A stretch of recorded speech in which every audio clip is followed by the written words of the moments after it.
안녕하세요. 축구 전문 기자 한준입니다. 기대가 큰 만큼 실망도 컸습니다.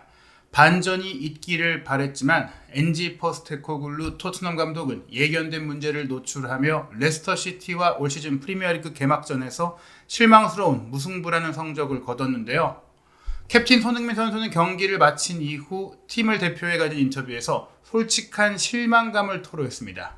손흥민 선수가 경기 후 가진 인터뷰 풀버전 전체 내용과 더불어서 이번 경기 손흥민 선수의 역할이 제한될 수밖에 없었던 포스테코글루 감독의 전술 문제를 경기 세부 기록을 통해서 분석해 드리도록 하겠습니다. 이번 경기가 끝나고 나서 영국 스카이 스포츠의 전문가 패널 게리 네빌은 토트넘 허스퍼를 4강 후보로 꼽았던 생각을 철회하겠다라면서 오히려 첼시의 전력이 토트넘보다 강하다고 냉정하게 평가했습니다. 도미닉 솔랑키 영입이 큰 기대감을 모았고 또 솔랑키가 합류하면서 손흥민 선수에게도 반사 이익이 있을 것이다라고 기대했는데 솔랑키 선수가 잠재력을 보인 것은 맞지만 포스테코글루 감독이 지난 시즌에 손흥민 선수를 최전방으로 옮기기 전에 보였던 그 전술적인 제한성들을 극복하지 못하면서 또 후반기에 드러났던 전술적, 수비적 문제까지 그대로 노출하면서 오히려 지난 시즌 초반보다 더 아쉬운 경기력으로 아쉬운 출발을 보인 것입니다. 승격팀인 레스터시티와 1대1 무승부는 지난 시즌 승격팀을 상대로 전승을 얻었던 결과와 비교했을 때 토트넘이 퇴보한 것을 보여준다고 할 수 있겠는데요. 심지어 손흥민 선수 역시 강팀은 이렇게 동점골을 내주지 않는다라면서 좌절감을 느낀다라는 실망스러운 기색을 여실히 드러냈습니다. 경기 후 방송 인터뷰에서 손흥민 선수는 이 굳은 얼굴을 풀지 못했는데요. 기자의 질문이 이어질 때 다양한 표정들이 나왔는데 짜증과 실망, 분노, 후회 정말 많은 복합적인 감정이 드러나는 그런 인터뷰였고요. 이렇게 결과가 좋지 않을 때는 좀 어두운 분위기 속에서는 또 특별한 수훈 선수를 고르기 어려울 때는 주장이 대표로 이 어려운 순간의 감정 속에서도 인터뷰를 하게 되는데 특히 손흥민 선수는 이런 부담스러운 인터뷰에 기꺼이 나서는 선수다 보니까 경기 공식 인터뷰에 선수를 대표해서 참석했습니다. 먼저 첫 질문은 소니 1060분 동안 정말 지배적인 경기를 했는데 경기를 마치고 나오면서 좌절감 느끼지 않았나요? 라는 질문이었는데요. 그에 대해서 손흥민 선수는 물론이죠. 당연합니다. definitely라는 표현을 3-4번 이상 쓰면서 정말 좌절감을 느꼈다라고 솔직하게 말했습니다. 그러면서 축구 경기의 결과는 60분 동안의 내용이 아니라 90분 내용으로 결정되는 것이다라면서 우리가 아무리 60분을 주도했다고 하더라도 거기서 만족하고 거기서 위안을 가질 수가 없다. 그래서 우리는 승점 2점을 잃은 것, 3점 모두 가져오지 못한 것에 대해 아주 실망스럽다라고 이야기했습니다. 안 좋았던 후반전이 되기 전에 그러니까 확실하게 주도했던 전반전에 더 많은 골을 넣어야 했다, 넣을 수 있었다라고 생각하나요? 라는 질문이 나왔을 때는 손흥민 선수가 방송 인터뷰 중에 이례적으로 후라면서 깊은 한숨을 내셨는데요. 맞아요 라고 하면서 저를 포함해서라는 단서를 달긴 했지만 우리가 공격 지역 파이널 서드 지역에서 클리니컬하게 정확하게 이 마무리 상황을 해결하고 수행을 하고 또 올바른 판단을 내렸다면 경기 공격 상황에서 정말 판단적으로 우리가 디시전 메이킹을 잘 했다면 더 많은 골을 넣으면서 쉽게 이길 수 있었는데 이번 경기처럼 우리가 그렇게 하지 못한다면 정확성도 떨어지고 판단력도 잘못된다면 이런 결론, 승리를 놓치는 결론이 나오고 만다라고 이야기했어요. 그러면서 특히 프리미어리그에서는 클리니컬하지 못하면 확실하게 정확하게 오차 없이 마무리하지 못한다면 기회가 왔을 때 올바른 판단을 하지 못한다면 대가를 치르게 된다, 처벌을 받게 된다고 했습니다. 그래서 아주 굉장히 많이 좌절감을 느낀다라고 얘기했는데 사실 손흥민 선수의 슈팅이 한 번밖에 없었거든요. 그 슈팅 상황, 물론 그 슈팅을 떠나서 마지막 패스 상황까지도 이야기를 하는 부분이 있지만 마지막 패스와 슈팅 자체를 손흥민 선수가 많이 가져갈 수 없는 경기 형태가 이루어졌다는 점에 있어서 저를 포함해서라고 말을 했지만 동료들의 판단과 결정과 또 퀄리티 내지는 감독의 전술 운영에 대한 아쉬움이 마음속 깊이 있는 것을 인성적으로 뛰어나고 대외적으로 말할 수 없는 팀의 리더인 손흥민 선수가 말할 수 없었기 때문이지 이날 경기 운영 전반에 대한 엄청난 실망감과 정말 분노를 느낄 수 있는 그런 인터뷰다 보니까 표정상으로도 찡그린 얼굴,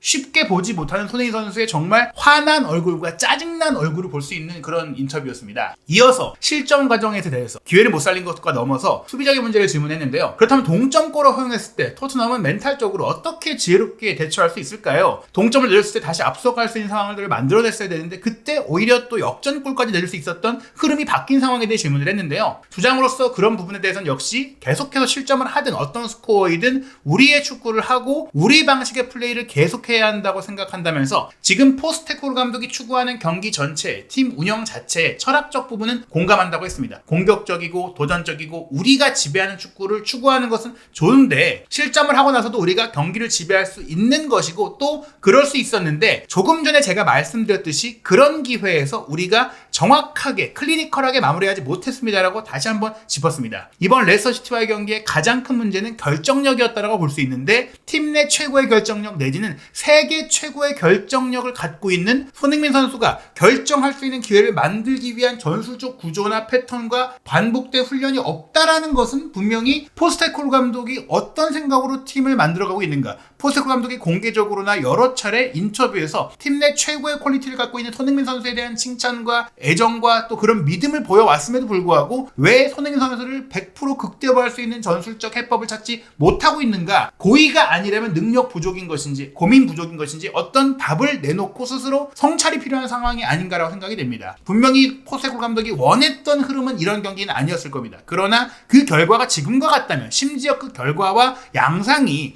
지난 시즌 전반기 그때 손흥민 선수가 왼쪽 측면에 뛸 때 프리시즌 경기도 그렇고 스트라이커 위치로 올라가기 전에 경기도 그렇고 대체적으로 왼쪽 윙포드로 뛸 때 이런 문제들이 나왔었는데 이번 시즌 그리고 최근 들어 이야기했던 것들을 봤을 때는 솔랑키를 데려오면서 손흥민 선수에게 좀 그런 공간을 다르게 적용하는 왼쪽 사이드에 들어가지만 왼쪽 처진 스트라이커처럼 하프 스페이스 지역과 손흥민 선수의 존을 활용할 수 있는 플레이가 나올 거라고 기대를 했는데 그 영역을 메디슨이 잠식해가는 형태의 경기가 이어졌던 것은 과연 어떤 생각으로 포스테코글루 감독이 이 포메이션을 구축한 것인지에 대한 의문일 수밖에 없는 것이죠. 승점 3점을 얻지 못해도 좌절하셨겠지만 오늘 경기 내용은 그렇다면 오늘 정말 많은 공격 기회, 득점 기회를 만들었고 그 기회를 만든 방식에 대해서는 긍정적으로 생각하시나요? 라는 조금 위안 삼아서 그래도 첫 경기이기도 하고 또 내용은 좋지 않았느냐, 주도하지 않았느냐 이런 질문이 나왔는데 그에 대해서 손흥민 선수가 냉정하게 답을 합니다. 맞습니다. 뭐 이렇게 우리가 정말 좋은 플레이였는데 결정력만 살리면 됩니다. 이런 얘기가 아니라요. 아니요 라고 대답을 합니다. 우리는 이런 식으로 지난 시즌부터 플레이해 왔어요. 지난 시즌에도 이런 형태로 경기를 했는데 마찬가지로 기회를 살리지 못하면서 이런 문제가 생겼던 것이다. 우리는 파이널 서드 지역에서 오늘 미싱 플레이, 실종된 플레이, 놓쳤던 플레이들을 정확하게 클리니컬하게 해결해야 하고 루슬리스, 무자비하게 마무리해야 했던 그 기회들에서 경기 중에 가능한 빨리, 최대한 빨리 득점을 해서 경기를 일찍 끝장낼 수 있어야 합니다. 경기를 더 크게 이길 수 있게 확실하게 이길 수 있게 가져가야 되는데 이런 경기를 해놓고 추가골 못 넣어서 아쉽게 결정력 부족, 불운 이런 것들로 못 이겼다? 이거 변명이 안 통하고 특히 올 시즌에는 더더욱 나올 수 없는 일이다. 용납할 수 없고 그럴 수도 있지 하고 넘어갈 수 없는 일이다라고 강하게 자성을 촉구한 것입니다. 영국 현지 방송사 인터뷰를 마치고 나서 믹스트 존에서 한국 취재진과 만나서 따로 추가적인 이야기를 했는데요. 대체적으로 비슷한 이야기들이 좀 있었어요. 그러면서 조금 편안하게 한국어로 했던 인터뷰 중에 인상 깊었던 것은 우리가 기회를 많이 만들기는 했지만 우리가 결정하지 못하는 상황이 나오면서 특히 정신적으로는 상대팀 입장에서 계속해서 경기를 따라갈 수 있다는 믿음을 갖게 했다. 즉 우리 스스로 경기를 제대로 풀어가지 못하면서 경기를 어렵게 만들었기 때문에 상대가 잘했다기보다는 우리가 상대가 잘하도록 독려한 양상이 됐기 때문에 너무나 아쉽다라고 했습니다. 그러면서 우리가 더 냉정하게 경기를 해야 할 것 같다. 전반전에 그렇게 많은 기회를 만들었는데 득점으로 연결해줘야 한다. 그렇기 때문에 아직 우리는 부족하다라면서 이기고 있던 경기를 비겼다. 분명히 좋은 팀들, 강한 팀들은 이렇게 이기는 경기에서 동점골을 이렇게 내주는 경우는 많이 없다. 즉 동점골을 내주는 경기는 있고 또 이기는 경기도 뒤집히는 경기가 좋은 팀, 강팀도 있어요. 그런데 이런 내용으로 이기는 경기에서 이렇게 동점골을 내주는 경우는 토트넘밖에 없는 그런 상황이 아니냐. 그래서 그 부분에 있어서 우리는 발전을 해야 한다. 오늘 좋은 것들을 가져가기보다는 오늘 우리 애가 무엇이 부족했는지 그런 것들을 너무나 뼈 깊이 새기고 개선해야 된다는 것이죠. 물론 또 분명 좋은 모습 많이 보여드렸고 이렇게 계속 우리가 노력한다면 좋은 결과가 있겠지만 너무너무나 이날 경기에 치명적이었던 그런 부분들이 반복된 점에 대해서 손흥민 선수도 강팀은 결코 이렇게 비기지 않는다. 우리는 지금 강팀이 아니다라고 뼈를 때리는 팩트 폭행을 한 것입니다. 경기 후 소파스코어의 통계 기준 평점에서 손흥민 선수는 높은 점수를 받았습니다. 영국 현지 기자들은 물론 후반전에 부진했던 부분들도 손흥민 선수답지 않은 터치 미스로 좋은 기회를 놓쳤던 부분들 전반적으로 분명히 후반전에 손흥민 선수의 경기력이 좋지 않았던 것은 사실이지만 전반전은 그래도 영국 현지 방송사의 중계에서도 손흥민 선수가 굉장히 행복한 축구를 하고 있고 가벼워 보이고 날카롭고 좋은 기회를 만들고 이런 얘기들이 나왔어요. 근데 그 기회가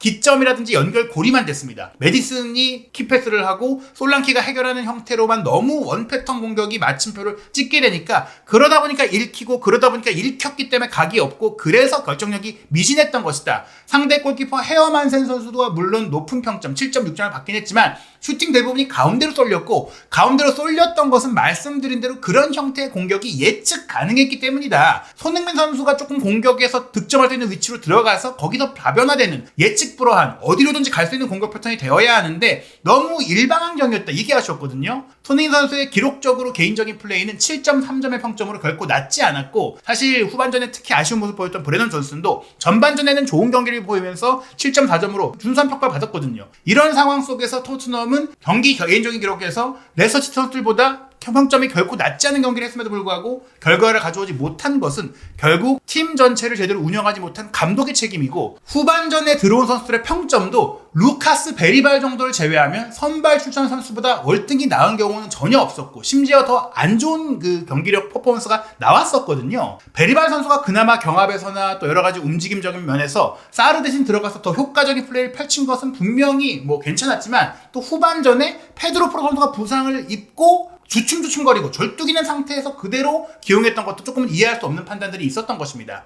게다가 결정적으로는 전반전에 좋았던 메디슨을 너무 그쪽으로 고집했던 부분들, 특히 전반전에 좋지 않았던 사르의 균형적인 문제들이 좀 어긋났던 부분들, 뭐 이런 것들을 종합적으로 봤을 때는 또 벤탄쿠르가 부상으로 빠지는 변수가 있기는 했지만 중원의 밸런스도 많이 깨져 있었다. 공격 전개의 밸런스가 깨져 있었다. 그 이유는 선수들의 기록을 통해 드러나는데요. 일단 손흥민 선수가 득점 찬스 리시버, 득점을 할 수 있는 좋은 위치에서의 기회를 거의 못 받았어요. 솔랑키 쪽으로도 몰빵이 됐다. 솔랑키가 득점 찬스 리시버에서 0.88의 기록으로 모든 선수들 중에서 가장 압도적이었고 또 후반 이른 시간에 교체가 됐고 전반전에는 거의 기회가 없었던 제이미 바디가 후반전에만 0.5회에 가까운 이 득점 찬스 리시버의 위협적인 기회를 받았음에도 그의 절반밖에 되지 않고 솔랑키의 3분의 1밖에 되지 않는 득점 찬스를 받은 손흥민 선수가 이 기회를 더 많이 받아야 된다는 건데요. 선수별 통제 구역을 봤을 때 손흥민 선수가 너무 왼쪽 측면으로 치우쳐져 있다 보니까 이런 기회 자체를 받을 수가 없는 거예요. 그 위치 자체가 득점 찬스가 될 수 있는 위치가 아닌 것이고 공조차 오지 않았던 것이고 공이 왔을 때도 넘겨주는 보조자적인 역할에만 그치는 것이죠. 이렇게 손흥민 선수를 쓸 이유가 없다. 손흥민 선수라는 매서운 결정력과 또 키패스 능력과 돌파력과 역동적인 선수를 이렇게 정적으로 쓸 수가 있느냐. 솔랑키, 메디슨 이 두 명의 공격만 중앙에 기용했던 것은 분명히 공격 점유 상황에 있어서 감독이 건설적으로 조민을 해야 될 부분이라는 것이죠. 이 평균 위치에서 손흥민 선수는 철저하게 왼쪽 사이드에 가 있고 오히려 우도기가 더 안쪽으로 들어와 있어요. 손흥민 선수가 가장 즐겨 할 수 있는 하프 스페이스를 공략하지 못하고 조금 더 안쪽으로 들어와 줘야만 양발 슈팅 능력을 갖고 있는 선수가 이 선과 우측까지 넘나들면서 슈팅 코스를 만들 수 있는데 그럴 수 있는 위치 자체가 되지 않았다. 이렇게 쓸 거면 손흥민 선수를 사이드에 둬서는 안 된다. 손흥민 선수를 극대화하기 위한 사이드 방안은 실질적으로는 솔랑키와 근거리에서 솔랑키 옆에서 서로 호흡하는 비대칭 투톱에 가깝게 뛰어야 되거든요. 손흥민 선수가 투톱과 가까운 스트라이커의 위치, 처진 스트라이커 내지는 사이드 공격수가 되어야만 되는데 지금은 사이드 미드필더 내지 윙포워드, 윙어가 되는 상황에서는 손흥민 선수가 득점 찬스 리시버는 물론이고 득점 찬스 패스까지도 할 수가 없다. 그냥 무의미한 크로스 패스밖에 올릴 수밖에 없는 것이죠. 실제로 손흥민 선수의 기록을 보시면 이렇게 어려운 상태, 히트맵을 보시면 완전 사이드 전방 지역만 뛰고 있어요. 하프 스페이스나 중원 지역이나 빌드업이나 중앙 슈팅 코스를 전혀 들어가지 못한 것이죠. 슈팅 딱 한 번 있었는데 그것도 코너킥 상황에서 흘러나온 거였죠. 7번이나 대진 드리블을 해야 했습니다. 왜냐? 사이드 지역에서 상대를 1대1로 상대하면서 벗겨내고 공을 넘겨줘야 되는 상황이 많았기 때문입니다. 어려운 경기 속에서도 87%의 높은 패스 성공률이 나왔고 2개의 키패스도 기록을 했고 3차례의 크로스패스도 연결했고 이렇게 제한된 상황임에도 불구하고 토트넘이 이날 경기에 기록한 2차례의 빅찬스 중에 하나를 손흥민 선수가 만들었는데 그 상황도 어떻게 보면은 공격 상황에서의 위치가 바뀌었을 때 우측으로 세트피스 이후의 상황이 전개될 때 손흥민 선수가 오른쪽 하프 스페이스에서 스스로 만든 기회였거든요. 즉 정상적인 오픈 플레이 빌드업 상황에서는 손흥민 선수가 공격적인 창의성과 날카로움을 발휘할 수 있는 그런 역할 자체가 주어지지 않았던 것입니다. 이런 전술적인 위치와 역할을 조정하지 않는 한 토트넘은 손흥민 선수를 제대로 쓸 수도 없고 경기의 해법도 찾을 수가 없고 많은 기회를 만들고 주도를 하더라도 결정할 수가 없다는 겁니다. 결국 포스테코글루 감독이 지금 가장 고민해야 할 것은 손흥민 선수를 경기 중에 어느 위치에 어떻게 누구와 조합 플레이를 이루게 하느냐. 지금 중요한 건 사이드가 아닌 솔랑키와 사실상 투톱에 가까운 형태로 배치하는 새로운 전술적 공격 패턴을 찾아야 하는 거라고 생각이 듭니다. 토트넘 허스퍼가 올 시즌은 유로파리그를 병행해야 되기 때문에 전술 훈련을 가져갈 수 있는 시간이 충분하지 않은데요. 게다가 이번 프리미어리그 개막전을 영국 시간으로 월요일 밤에 치렀기 때문에 토요일에 있을 경기까지 사이가 다른 팀들보다 적다고 할 수 있겠어요. 그렇다고 하더라도 변명의 여지가 없는 것은 지금 충분한 훈련 시간이 남아있고 또 회복할 시간이 없지 않다는 겁니다. 8월 24일 토요일 밤 11시에 킥오프하는 에버튼과 프리미어리그 2라운드 경기에서는 전술적으로 개선된 모습, 감독의 영향력, 감독이 뭔가 바꿨다는 것을 느낄 수 있는 경기력이 나와야 됩니다.